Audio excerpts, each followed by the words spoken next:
Most of the constraints in your life are invisible. They exist not because they must, but because you have never questioned whether they should. You inherited them from your culture, from your family, from the ambient noise of what everyone assumes is true. And you have built your entire life inside them without noticing they were there. We call this normal, we call it prudent, we call it realistic. But often, what we are calling wisdom is simply fear that has been standing so long, we mistook it for the walls of the house. The writer of Ecclesiastes did something unusual. He examined assumptions. He asked the kinds of questions that make comfortable people uncomfortable. Is the accumulation of wealth actually the path to satisfaction?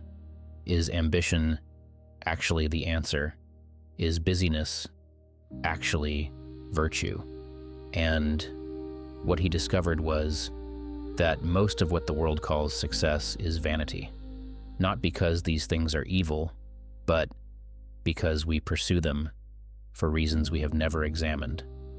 This is why Jesus insisted on interrogating the inherited assumptions of his listeners. He would ask, "Why do you break the command of God for the sake of your tradition?" He was not attacking rules. He was attacking unthinking obedience. The assumption that because something has always been done a certain way, it must be the right way. Wisdom requires the courage to ask basic questions about things you have stopped questioning, to examine your own life as though you were seeing it for the first time, to ask not just, is this the way it is, but is this the way it must be? Most people will never do this work.